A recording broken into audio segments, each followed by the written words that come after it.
Allah mengucapkan salam sejahtera untuk baginda Nabi besar Muhammad sallallahu alaihi wasallam. Kemudian Nabi Muhammad menjawab, assalamu alaina wa ala ibadillahi sholihin. Nabi Muhammad tidak menjawab assalamu alayya, tetapi Nabi Muhammad menjawab assalamu alaina, salam atas kami. Kenapa? Rasulullah membawa kami, Rasulullah membawa umatnya untuk berhadapan dengan Allah Subhanahu wa ta'ala. Rasulullah membawa ucapan umatnya, salam umatnya, Rasulullah bawa untuk menghadap Allah. Saking karena begitu besar cintanya Nabi Muhammad kepada kita sebagai umatnya. Anak-anak kalian yang tidak kenal Islam, tidak kenal iman, yang bermaksiat, mereka mau dimasukkan neraka, mereka mengadu kepada Allah, ya Allah, kenapa kau masukkan aku ke neraka sedangkan orang tua aku masuk surga? Ya Allah, aku tidak kenal Islam, aku tidak kenal iman, aku buta Al-Quran karena orang tuaku tidak pernah mendidikku. Aku mabok-mabokan, aku berzina, aku narkoba, aku mencuri, aku melacur, aku merampok. Kenapa? Karena orang tuaku membiarkanku, tidak pernah melarangku. Orang tuaku sibuk dengan ibadahnya. Sehingga apa? Yang tadinya mau masuk surga, orang tua dan anak dua-duanya dimasukkan ke dalam neraka oleh Allah Subhanahu wa ta'ala. Rakyat koruptor yang bikin rakyat kelaparan, yang bikin rakyat kehausan, yang merugikan negara, yang maling uang rakyat, yang makan keringat rakyat, yang minum darah rakyat, 200 triliun lebih cuma divonis 6 tahun setengah. Ada apa dengan hukum di Indonesia, saudara-saudara? Saya sampaikan, hei Prabowo, bukankah ketika engkau menjabat sebagai presiden, saya melihat pidato-pidatomu berkata tidak ada yang kebal hukum di Indonesia, semua sama rata di Indonesia. Tapi jangan cuma omon-omon. Betul? Betul? Kalau mau membasmi korupsi, kalau mau menegakkan hukum, tajam di atas, tajam di bawah. Betul? Jangan hukum tajam di bawah, tumpul di atas. Hukum tumpul kepada orang-orang kaya, hukum tak berlaku kepada orang-orang kaya yang punya uang, yang punya jabatan. Sedangkan nenek-nenek yang mencuri kayu, pemuda yang mencuri ayam dihukum tahunan. Koruptor yang maling uang rakyat ratusan triliun cuma dihukum 6 tahun setengah. Kalau begitu rakyat juga mau sama-sama masuk penjara. Yang penting dikasih uang ratusan triliun dan dihukum cuma 6 tahun setengah, saudara-saudara. Allahu Akbar, Allahu Akbar.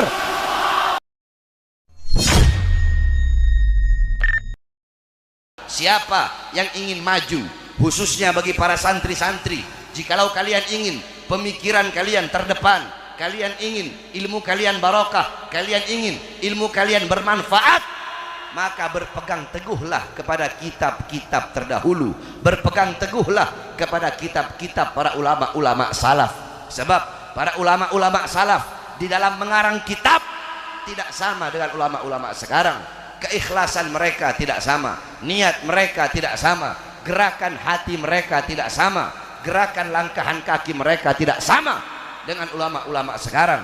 Ulama-ulama salaf mereka mengarang kitab ikhlas karena Allah Ta'ala, sebagaimana Al-Imam Ibn Ruslan ketika beliau mengkhatamkan karangan kitab Zubatnya, beliau buang itu matan Zubat, beliau buang ke laut.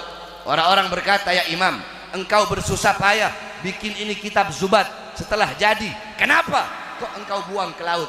Apa? Beliau jawab dengan ayat Al-Quran, kullu syai'in khalikun illa wajha, segala sesuatu apapun akan hancur kecuali Allah. Beliau tafsirkan ayat tersebut, segala sesuatu yang diniatkan karena Allah maka tidak akan hancur.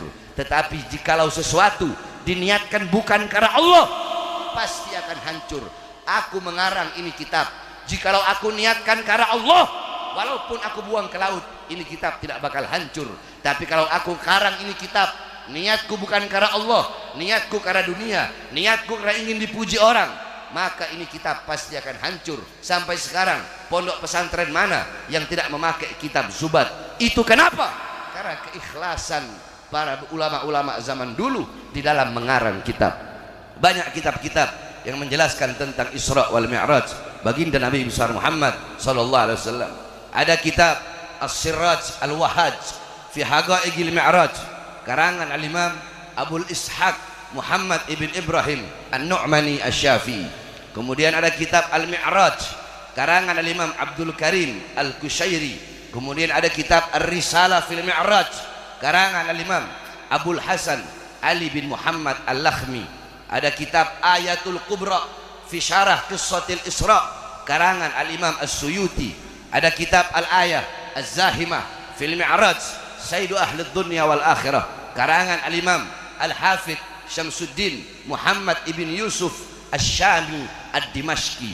Satu lagi kitab beliau Ayatul Bayyinat Al-Ayah Al-Bayyinat fil Mi'raj Sayyidi Ahli Al-Ardi was Samawat.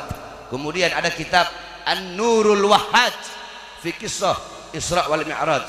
Itu kitab kalau nggak salah karangan daripada Imam Ali Zainal Abidin bin Muhammad Al-Hadi Al-Barzanzi, kakeknya yang ngarang Maulid Barzanzi. Kemudian disyarahkan oleh cucunya yaitu Al-Imam Ja'far bin Ismail Al-Barzanzi, pengarang Maulid Barzanzi. Beliau syarahkan itu kitab dinamakan Tajul Ibtihaj ala Nuril Wahhaj. Kemudian ada kitab Al-Anwar Al-Bahiyah fil Mi'raj Khairil Bariyah karangan guru kami Abuya As-Sayyid Al-Habib As-Sayyid Muhammad bin Alwi Al-Maliki Al-Hasani. Dan masih banyak lagi kitab-kitab yang menjelaskan tentang Isra wal Mi'raj. Karena saya tidak bisa lama, jadi saya sebutkan kitab-kitab tadi. Engkau pelajari kitab-kitab tersebut, engkau akan mendapatkan hikmah yang luar biasa, pelajaran yang begitu besar tentang kejadian dan hikmah-hikmah yang bisa diambil daripada peristiwa Isra wal Mi'raj. Saudara-saudara, sedikit dan singkat saja saya bahas tentang Isra wal Mi'raj. Saya ambil inti-intinya, yang penting-penting engkau dengarkan, perhatikan, dan engkau baik-baik ambil daripada hikmah dan peristiwa Isra wal Mi'raj. Dalam Al-Quran Allah subhanahu wa ta'ala berfirman, Bismillahirrahmanirrahim, Subhanalladzi asra bi abdihi lailan minal masjidil haram ilal masjidil aqsa. Saudara-saudara, Allah memulai ayat tersebut dengan kalimat tasbih. Allah memulai ayat tersebut dengan kalimat tasbih, yaitu subhana. Perhatikan, perhatikan. Anggap aja saya lagi gak ceramah, anggap saya lagi ngajar, anggap kita lagi taklim. Jadi jangan ada yang ribut, perhatikan, fahami betul-betul. Di sini banyak kaum santri, kalangan santri, kita sama-sama santri, ya kita sama-sama belajar. Jadi tolong diam dan perhatikan. Allah memulai ayat tersebut dengan kalimat tasbih, yaitu subhana. Saudara-saudara, setiap ayat Al-Quran yang make subhana dengan yang nggak pakai subhana itu berbeda. Kalau ada ayat Al-Quran memakai subhana, entahkah itu menceritakan tentang tempat, atau menceritakan tentang kejadian, atau menceritakan tentang sosok, atau menceritakan tentang apapun, kalau pakai subhana berarti kalau menceritakan tentang tempat, maka tempat itu bukan tempat yang biasa. Kalau menceritakan tentang kejadian atau peristiwa, maka kejadian dan peristiwa itu bukan kejadian dan peristiwa yang biasa. Kalau menceritakan tentang sosok, maka sosok itu bukan sosok yang biasa. Kenapa? Karena diawali dengan kalimat subhana. Kalau ada subhana diawali dengan kalimat tasbih, itu menunjukkan kejadian itu, peristiwa itu, sosok itu, tempat itu, hal itu, keadaan itu, perkara itu, sesuatu itu, apapun itu, kalau diawali dengan subhana, itu berarti menjelaskan bahwasanya kejadian itu, peristiwa itu, sosok itu, tempat itu, hal itu, perkara itu adalah sesuatu yang luar biasa. Paham? Kenapa menjadi luar biasa? Karena diawali dengan kalimat tasbih, yaitu subhana. Loh, emang tasbih itu artinya apa? Subhana itu pertama, subhana bimakna tanzih, yakni tanzihullah min kulli su'in, min kulli naqsin, min kulli syarrin. Subhana itu artinya adalah mensucikan Allah, mensucikan Allah dari segala keburukan, dari segala kekurangan, dari segala kejahatan, dari segala kelemahan. Bara'ah lillah min kulli naqsin, melepaskan Allah dari segala kekurangan, melepaskan Allah dari segala kelemahan, melepaskan Allah dari segala kemustahilan. Saudara-saudara, Isra wal Mi'raj adalah kejadian yang tidak masuk akal. Karena Isra Mi'raj kejadian yang tidak masuk akal, makanya Allah memakai kalimat subhana untuk Allah Subhanahu wa taala menyatakan bahwasanya tidak ada yang mustahil bagi Allah Subhanahu wa taala. Tidak ada yang mustahil bagi Allah Subhanahu wa taala. Makanya Allah pakai kalimat subhana untuk menekankan, untuk menguatkan bahwasanya tidak ada yang mustahil bagi Allah. Makanya Allah awali dengan kalimat subhana. Subhanalladzi asra bi abdihi. Maha suci zat yang telah memperjalankan pada malam hari hambanya. Al-abd, hamba di sini adalah hamba yang utuh, bil jasad war ruh, dengan jasad dan juga ruh. Sebab ada sebagian ulama berpendapat bahwasanya Rasulullah Isra Mi'raj fil manam, melalui mimpi. Itu berdasarkan hadis riwayat Sayyidatuna Aisyah. Tetapi pendapat yang paling muktamad, pendapat yang paling kuat, Nabi Muhammad Isra Mi'raj bil jasad war ruh, dengan jasad dan juga ruh, yaqdatan, bukan mimpi, laisa fil manam, bukan mimpi, yaqdatan, dalam keadaan sadar, dalam keadaan terjaga, jasad dan ruhnya berjumpa langsung dengan Allah Subhanahu wa taala. Kenapa? Karena dalam ayat tersebut Allah memakai kata abd. Al-abd, hamba yang utuh. Ra'a bi'alatil ain, melihat dengan alat mata. Takallama bi'alatil lisan, berbicara dengan alat lidah. Sami'a bi'alatil udhun, mendengar dengan alat telinga. Merasa dengan alat hati, menyentuh, memegang dengan alat tangan, berjalan dengan alat kaki. Itu adalah hamba yang utuh. Kalau Nabi Muhammad Isra Mi'raj cuma ruh, maka di situ bunyi ayatnya subhanalladzi asra bi ruhihi. Tetapi di situ Allah pakai kata abd, hamba, yang berarti hamba adalah hamba yang utuh dengan jasad dan juga ruh. Subhanalladzi asra bi abdihi lailan. Allah memakai kata lailan, isim nakirah. Lailan, saudara-saudara, al-baitu, rumah itu, sama baitun, al-baitu isim ma'rifat, ditandai dengan alif lam. Al-baitu, rumah itu. Kalau rumah itu jelas, oh rumah itu warnanya putih. Di rumah itu punyanya, rumah itu punya Haji Emen, rumah itu warnanya putih. Al-baitu jelas. Tapi kalau baitun isim nakirah yang ditandai dengan tanwin, rumah siapa? Yang punya rumah siapa? Warna itu rumah apa? Nah, di sini pun memakai lailan, bukan al-lail. Kalau pakai al-lail berarti artinya Rasulullah Isra satu malam penuh. Tetapi di sini memakai lailan, memakai nakirah. Berarti ini bimakna taklil fi muddatil Isra. Maknanya adalah penyedikitan daripada waktu malam. Berarti Nabi Muhammad Isra bukan satu malam penuh, tapi hanya sedikit daripada sebagian waktu malam itu. Hanya Allah dan Rasulullah yang tahu. Tidak sampai satu malam penuh. Makanya nggak pakai al-lail, tapi pakainya lailan. Faham? Subhanalladzi asra bi abdihi lailan minal masjidil haram, dari masjidil haram. Allah perjalankan malam hari dari masjidil haram. Apa itu masjidil haram? Masjidil haram tempat yang mulia, tempat yang agung, yang dimana dalam hadis Rasulullah SAW beliau bersabda, salatun fi masjidi hada afdal min alfi salatin fi ma siwahu illa masjidil haram. Salatun fi masjidil haram afdal min mi'ati alfi salatin fi ma siwahu. Salat di masjidku ini, Masjid Nabawi, kata Rasulullah, lebih utama daripada 1000 kali salat dibandingkan masjid-masjid yang lain. Kamu salat di Masjid Al-Hidayah, salat maghrib di Masjid Al-Hidayah, sama salat maghrib di Masjid Nabawi, 1 kali maghrib di Masjid Al-Hidayah sama seperti 1000 kali salat maghrib di Masjid Nabawi. Kecuali Masjidil Haram, salat di Masjidil Haram lebih utama daripada 100.000 kali salat dibandingkan dengan masjid-masjid yang lain. Salat di Masjid Al-Hidayah maghrib 1 kali sama dengan 100.000 kali salat maghrib di Masjidil Haram, karena begitu utama, mulia dan agungnya Masjidil Haram. Minal Masjidil Haram, dari Masjidil Haram Allah perjalankan kemana? Ilal Masjidil Aqsa, ke Masjidil Aqsa, ke Al-Quds yang berada di Palestina, yang dimana dalam hadis Rasulullah SAW bersabda, la tushaddur rihal illa ila thalatha masajid, masjidi hada wa masjidil haram wa masjidil aqsa. Tidak ada bepergian yang lebih utama selain pergi ke tiga masjid, masjidku ini, Masjid Nabawi, Masjid Haram, dan Masjid Al-Aqsa. Nabi Muhammad Allah perjalankan pada malam hari dari tempat yang mulia ke tempat yang mulia, dari tempat yang agung ke tempat yang agung, sampai-sampai dikatakan alladzi barakna haulahu, yang kami berkahi sekitarnya, yang kami berkahi sekelilingnya.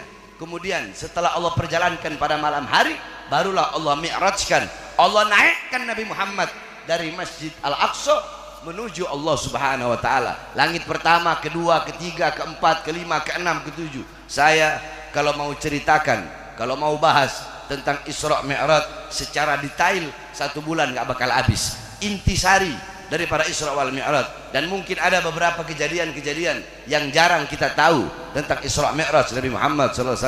Ada satu kejadian Rasulullah SAW ketika di langit, beliau berjumpa dengan satu malaikat. Malaikat tersebut memiliki 1000 tangan. Di setiap tangan malaikat itu memiliki 1000 jari, saudara-saudara. Ini kisah, ini kejadian, engkau perhatikan benar-benar. Semoga ini menjadi manfaat bagimu agar engkau amalkan hikmah daripada kejadian ini. Ketika Rasulullah berjumpa dengan satu malaikat yang memiliki 1000 tangan, di setiap tangannya memiliki 1000 jari, Rasulullah bertanya, wahai malaikat, apa tugasmu dan untuk apa Allah menciptakanmu? Malaikat itu menjawab, demi Allah yang mengutusmu sebagai Rasul, aku Allah ciptakan untuk menghitung setiap tetesan-tetesan hujan yang jatuh dari langit ke bumi. Kemudian Nabi Muhammad bertanya kepada malaikat tersebut, apakah engkau tahu berapa banyak jumlah, apakah engkau tahu berapa banyak bilangan tetesan-tetesan hujan yang jatuh dari langit ke bumi semenjak Adam diciptakan hingga saat ini? Apakah kau tahu berapa banyak jumlah dan bilangannya? Malaikat itu menjawab, demi Allah yang mengutusmu sebagai Rasul, aku tahu berapa banyak tetesan-tetesan hujan yang jatuh dari langit ke bumi semenjak Adam diciptakan hingga saat ini. Aku tahu tetesan hujan, hujan yang jatuh ke laut, hujan yang jatuh ke daratan, hujan yang jatuh di lembah-lembah, hujan yang jatuh ke hutan, hujan yang jatuh ke gunung-gunung, semuanya bisa aku hitung dan aku tahu berapa banyak jumlah dan bilangannya. Rasulullah SAW, beliau takjub, beliau kagum dengan kehebatan malaikat tersebut. Tiba-tiba malaikat itu berkata, akan tetapi wahai Muhammad, wahai Rasulullah, aku memiliki satu kekurangan, aku memiliki satu kelemahan. Apa itu, kata Rasulullah? Dijawab oleh malaikat itu, kekuranganku, kelemahanku ketika umatmu berkumpul untuk bersolawat kepadamu, disitulah kekurangan dan kelemahanku, karena aku tidak bisa menghitung berapa banyak rahmat dan maghfirah yang Allah berikan kepada umatmu yang bersolawat kepadamu. Tetesan-tetesan hujan dari langit ke bumi semenjak Adam diciptakan hingga saat itu bisa dihitung. Tetapi umat yang duduk berkumpul bersolawat kepada Nabi Muhammad, malaikat itu tidak bisa menghitung berapa banyak rahmat yang Allah berikan kepada engkau yang duduk bersolawat kepada baginda Nabi besar Muhammad sallallahu alaihi wasallam. Saudara-saudara sekalian, banyak sekali kisah-kisah yang jarang kita tahu tentang Isra wal Mi'raj. Bagaimana ketika Allah memilih buruk sebagai tunggangan baginda Nabi besar Muhammad. Buruk adalah makhluk ciptaan Allah. Dia sejenis cahaya, lebih kecil dari kuda, lebih besar daripada keledai. Kalau jalan turun, kaki belakang akan memanjang dengan sendirinya. Kalau jalan turun, kaki depan memanjang dengan sendirinya. Kalau jalan naik, kaki belakang akan memanjang dengan sendirinya. Kemudian ketika Allah memilih buruk sebagai kendaraan Nabi Muhammad SAW, Allah melihat banyak di situ buruk-buruk yang subur, banyak buruk-buruk yang sehat, banyak buruk-buruk yang luar biasa. Tetapi ada satu buruk yang bersedih, ada satu buruk yang selalu menangis, tidak berhenti-henti. Allah bertanya, kenapa engkau menangis? Buruk tersebut berkata, ya Allah, ketika engkau menciptakan kami semua, kemudian engkau berkata suatu saat nanti di antara kalian akan salah satu di antara kalian akan menjadi salah satu daripada tunggangan kekasihku Muhammad sallallahu alaihi wasallam.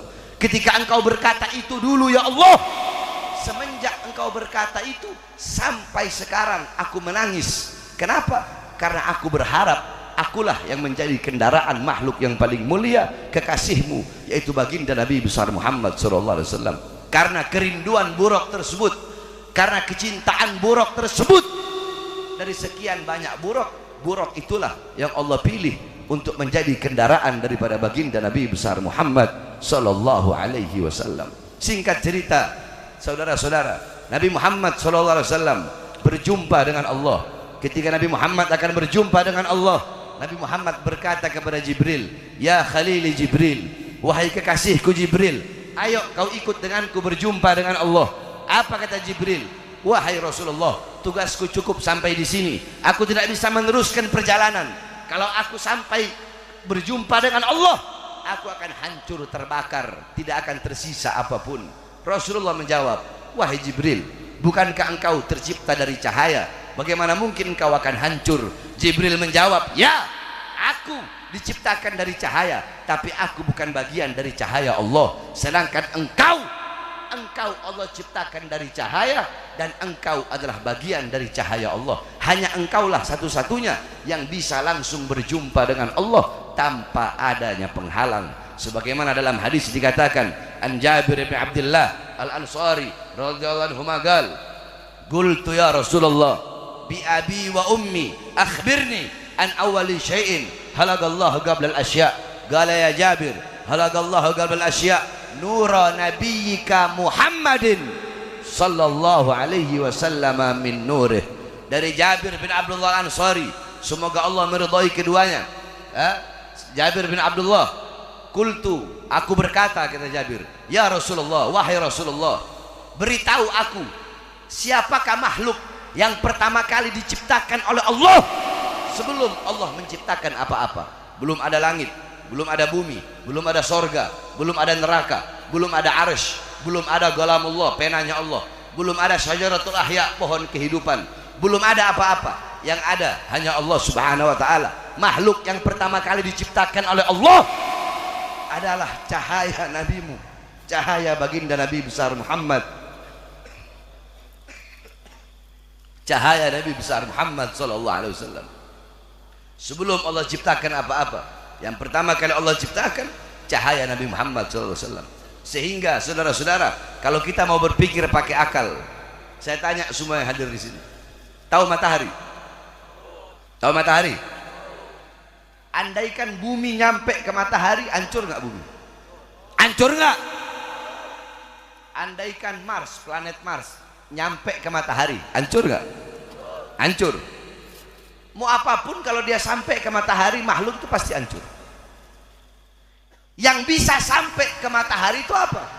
Adalah cahaya matahari itu sendiri. Itu saja yang bisa sampai. Ketika matahari itu mengeluarkan sinarnya, ketika dia mau terbenam, maka sinarnya yang kembali kepada sang matahari. Hanya cahaya matahari yang bisa kembali kepada sang matahari itu. Tidak ada sesuatu apapun yang bisa sampai kepada Allah kecuali bagian daripada cahaya Allah itu sendiri. Siapa? Baginda Nabi besar Muhammad sallallahu alaihi wasallam. Itu kalau kita mau pikir pakai akal. Cahaya matahari, tidak ada yang bisa sampai ke matahari kecuali hanya cahaya matahari itu sendiri. Dan tidak ada yang bisa sampai kepada Allah kecuali bagian dari cahaya Allah itu sendiri. Siapa? Baginda Nabi besar Muhammad sallallahu alaihi wasallam. Saudara-saudara, Allah subhanahu wa ta'ala berjumpa dengan Nabi Muhammad sallallahu alaihi wasallam. Allah subhanahu wa ta'ala berkata, "Assalamu alayka ayuhan nabiyyu wa rahmatullahi wa barakatuh." Allah mengucapkan salam sejahtera untuk baginda Nabi besar Muhammad sallallahu alaihi wasallam. Kemudian Nabi Muhammad menjawab, "Assalamu alayna wa ala ibadillahi shalihin." Nabi Muhammad tidak menjawab "Assalamu alayya", tetapi Nabi Muhammad menjawab "Assalamu alayna", salam atas kami. Kenapa Rasulullah membawa kami? Rasulullah membawa umatnya untuk berhadapan dengan Allah Subhanahu wa taala. Rasulullah membawa ucapan umatnya, salam umatnya, Rasulullah bawa untuk menghadap Allah. Saking karena begitu besar cintanya Nabi Muhammad kepada kita sebagai umatnya. Nah, saudara-saudara, intisari daripada Isra wal Mi'raj, Nabi Muhammad berjumpa dengan Allah untuk apa? Untuk menerima satu perintah yang mulia, satu perintah yang agung, satu perintah yang suci, satu perintah yang begitu penting, yang dimana saking pentingnya ketika Allah memerintahkan perintah-perintah yang lain cukup melalui Al-Quran. Allah perintahkan haji cukup melalui Quran, Allah perintahkan puasa cukup melalui Quran, Allah perintahkan sedekah cukup melalui Quran, Allah perintahkan apapun cukup melalui Quran. Tapi ketika Allah perintahkan sholat tidak cukup melalui Al-Quran, Allah undang langsung Nabi Muhammad untuk menerima perintah tersebut karena begitu penting dan begitu utamanya itu sholat. Karena begitu penting dan utamanya sholat, sampai-sampai Allah undang langsung Nabi Muhammad untuk menerima perintah tersebut. Ibarat kata begini, saudara-saudara, saya kalau mau nyuruh Jalil, saya mau merentahin Jalil, cukup saya pakai WA, Lil ke sana, Lil ke sini, Lil ini, Lil ini, Lil ini. Tapi kalau saya mau kasih sesuatu perintah yang penting, Lil datang sekarang ke ruangan anak, dan Jalil datang langsung hadap-hadapan dan anak kasih perintah tersebut. Sama seperti begitu, saudara-saudara. Nah, begitu pentingnya sholat. Oleh karenanya intisari Isra wal Mi'raj adalah perintah sholat. Maka jaga kau punya sholat, perhatikan engkau punya sholat. As-salatu ra'sul ibadah. Sholat itu adalah kepalanya ibadah, sholat otaknya ibadah, sholat pemimpinnya ibadah. Sholat itu adalah pemimpin amal-amal ibadah yang lain, hajimu, puasamu, sodakohmu, menuntut ilmumu, apapun itu hanya mutabi, itu hanya pengikut. Kepalanya adalah sholat.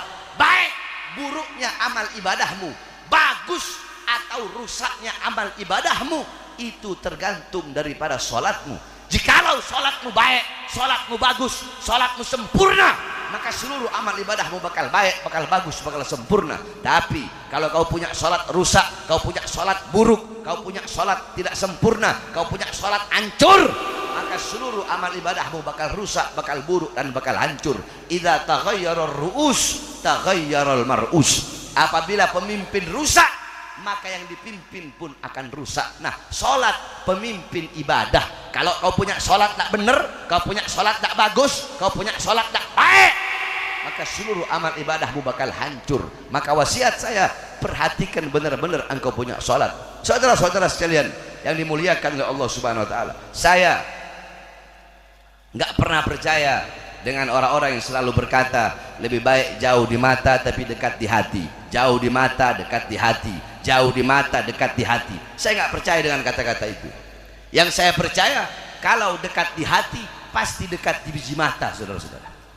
Satu contoh, Masjid Al-Hidayah. Orang-orang yang ada di Tasik, ya, orang-orang yang ada di sekitar Masjid Al-Hidayah, kalian bisa sampai ke Bandung, kalian bisa sampai ke Jakarta. Kenapa? Karena hati kalian ada di Jakarta. Masjid di samping rumah kalian, kalian nggak nyampe. Kenapa? Karena hati kalian kosong dari masjid. Jakarta jauh, Bandung jauh dari sini, 2 jam Bandung dari sini, Jakarta 3 jam 4 jam. Tapi kalian sampai. Kenapa? Karena hati kalian ada di sana. Karena hati kalian ada di sana, mau nggak mau gimana pun caranya, kalian harus sampai. Masjid yang di samping rumah kalian, kalian nggak sampai. Kenapa? Karena hati kalian kosong dari masjid. Jadi nggak ada dekat jauh di mata, dekat di hati, bohong. Kalau dekat di hati, kalau masjid ada di hati kalian, maka jasad kalian, biji mata kalian akan ada dalam masjid. Saudara-saudara, nggak ada. Udah kaidahnya seperti itu, bohong. Jadi kalian perempuan, kalau ada laki-laki bilang sayang, mending jauh di mata dekat di hati, bah, bohong itu semua.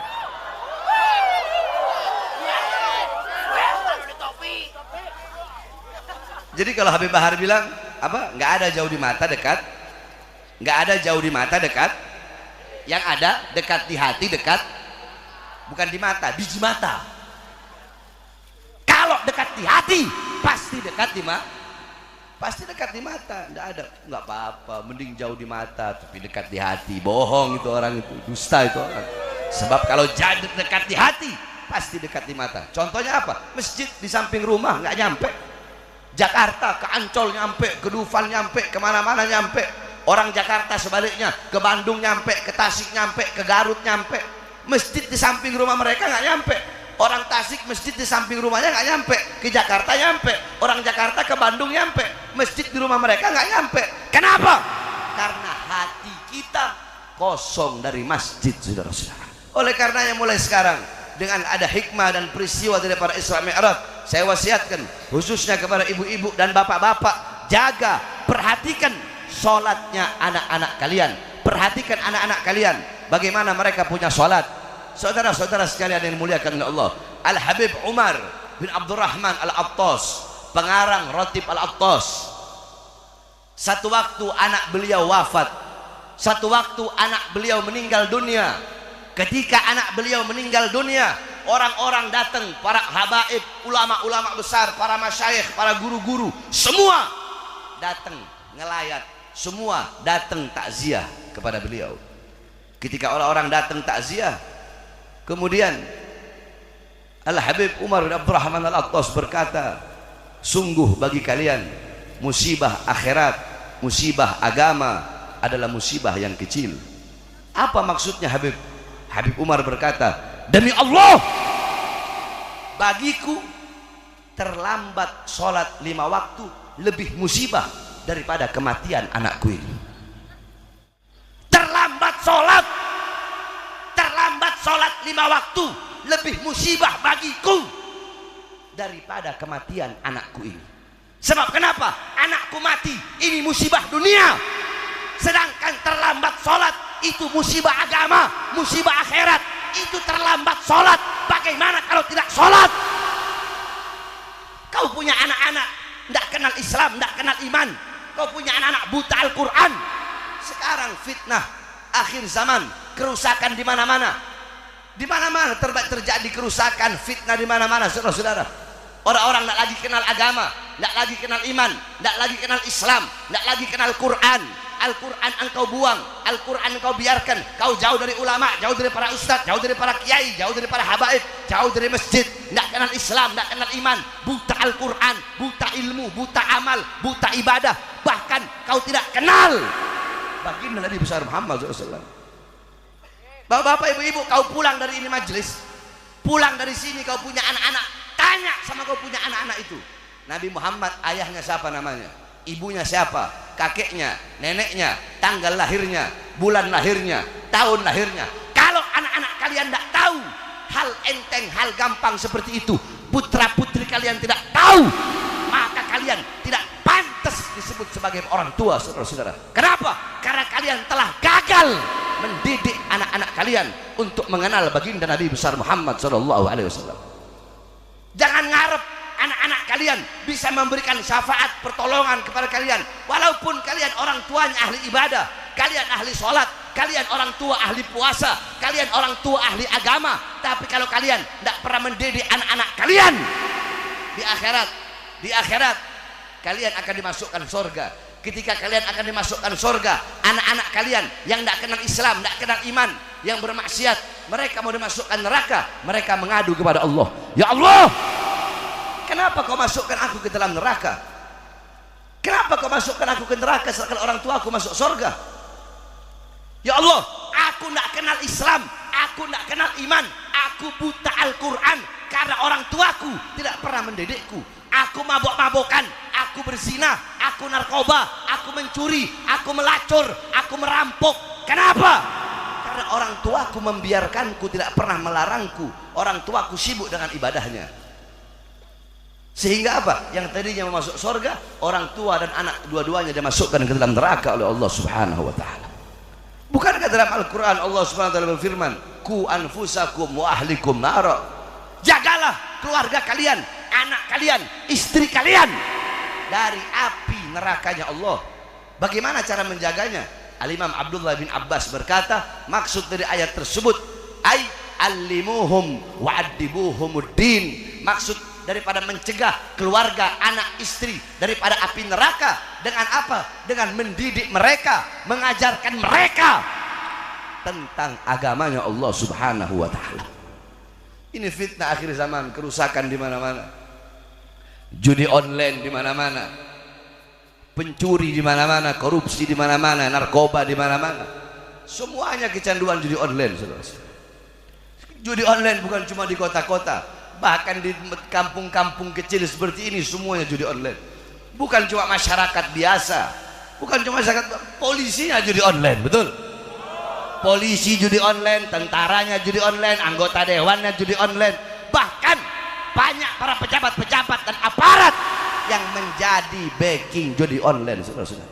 Judi online di mana-mana, korupsi menyebar di mana-mana, korupsi di mana-mana. Korupsi di mana-mana, saudara-saudara. Apa yang terjadi dengan negara ini? Apa yang terjadi dengan kita? Korupsi bertebaran di mana-mana. Rakyat susah, rakyat menderita.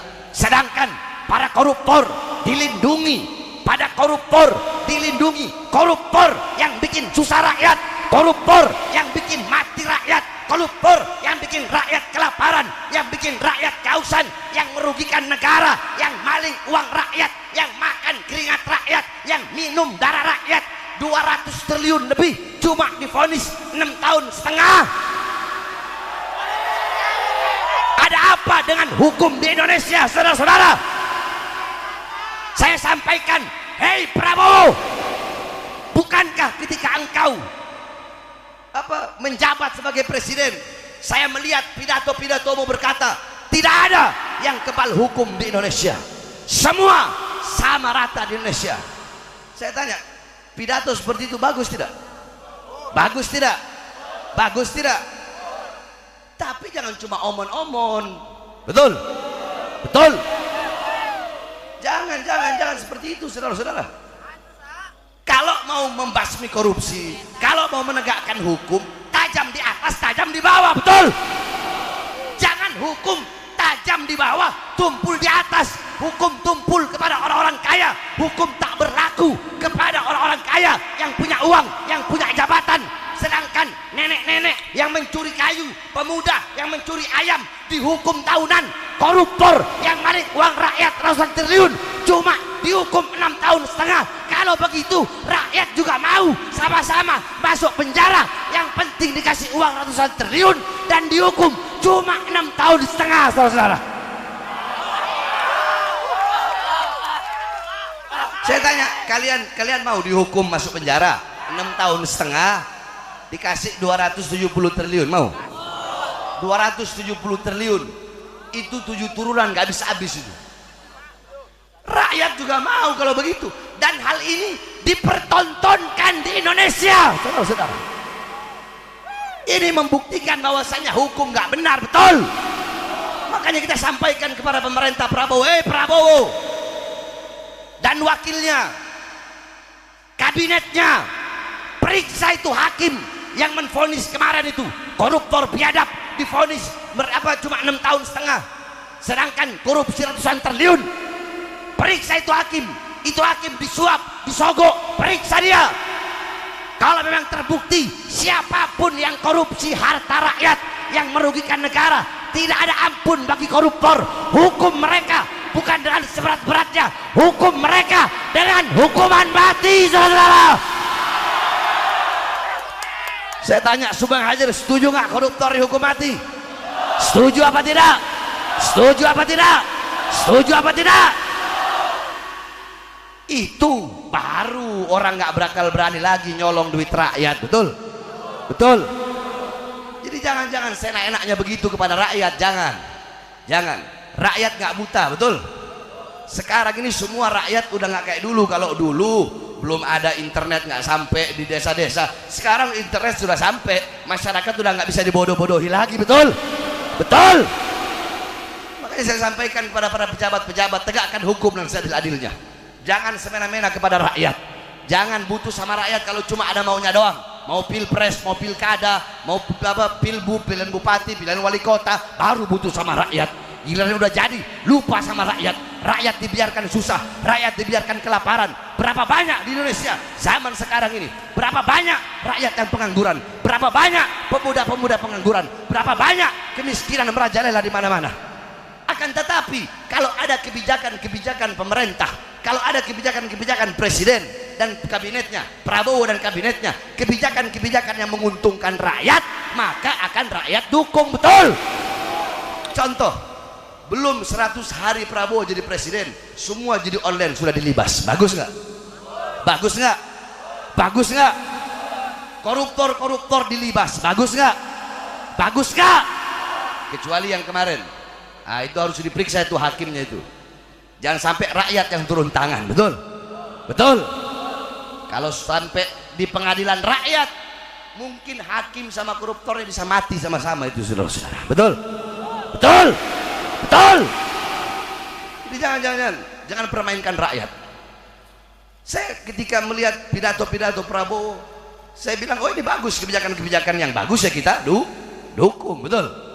Makanya ada orang ngomong begini, Habib Bahar kalau Prabowo udah jadi presiden nggak bakal berani bahas pejabat, nggak bakal berani bahas pemerintah. Habib Bahar bakal jadi kucing basah katanya. Kenapa? Kau kira saya daun kelor? Saudara-saudara, 20 Oktober pelantikan Prabowo jadi presiden. Saya ceramah di Lampung ketika itu, dihadiri puluhan ribu umat Islam.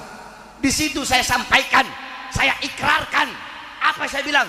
Hei Prabowo, jikalau engkau mengeluarkan kebijakan-kebijakan yang pro kepada rakyat, menguntungkan rakyat, yang bikin rakyat senang, bikin rakyat bahagia, menguntungkan rakyat, pro kepada rakyat, dukung kepada rakyat, maka kami dan rakyat akan mendukungmu dan memberikan nyawa dan jiwa kami untuk pemerintahanmu. Tetapi jikalau engkau mengeluarkan kebijakan-kebijakan yang menyusahkan rakyat, menderitakan rakyat, bikin rakyat susah, bikin rakyat kelaparan, dan lebih mementingkan pihak-pihak asing, maka saya, Bahar bin Smith, akan saya pimpin rakyat untuk melawan kalian sampai titik darah penghabisan, saudara.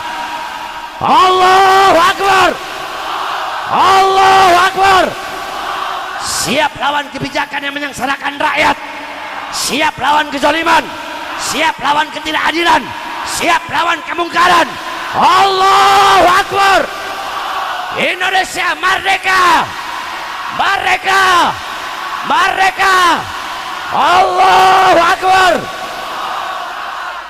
Oleh karenanya saudara-saudara sekalian yang dimuliakan oleh Allah, khususnya para pemuda-pemudi Tasik, para santri-santri Tasik, saya wasiatkan kepada kalian semua. Saya tidak tahu kapan saya mati, bisa saja saya mati, entahkah matinya alami atau matinya dibunuh, entah dibunuh, ditembak, diracun, atau di apapun itu, saya nggak tahu kapan saya mati. Akan tetapi bersumpahlah kalian, berjanjilah kalian, jikalau suatu saat nanti saya telah tiada, saya mati karena berjuang untuk bangsa, berjuang untuk agama, berjuang untuk negara, berjuang untuk bangsa, berjuang untuk rakyat susah, rakyat kecil, rakyat kelaparan. Andaikan saya mati, berjanjilah kalian, jangan pernah kalian padamkan api-api perjuangan yang selama ini telah saya nyalakan. Siap lanjutkan perjuangan, siap lanjutkan perjuangan, siap kobarkan api perlawanan, siap lawan kezaliman. Allahu Akbar. Indonesia merdeka, merdeka, merdeka. Allahu Akbar. Mudah-mudahan Allah berikan kekuatan kepada para pemimpin-pemimpin yang baik. Sebaliknya pemimpin-pemimpin yang zalim semoga Allah hancurkan.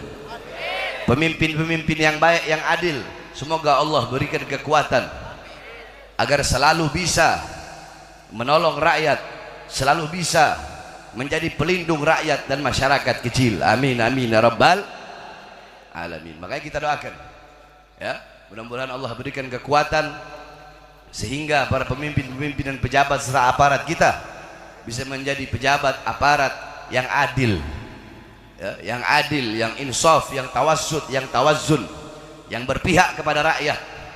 Bukan rakyat yang dikorbankan, tapi mereka mengorbankan nyawanya, jiwanya, darahnya, hartanya untuk rakyat, bukan rakyat yang dikorbankan demi kepentingan perut dan partai-partai politiknya, saudara-saudara. Saya tidak ada urusan sama partai politik manapun, tidak ada. Bahar bin Smith tidak ada urusan dengan partai-partai politik manapun, saya tidak ada urusan. Tidak ada urusan saya. Ini Indonesia, saya tanya, Indonesia bukan milik presiden, betul? Betul. Indonesia bukan milik presiden, betul? Bukan milik Prabowo, bukan milik Jokowi, bukan milik Megawati, betul?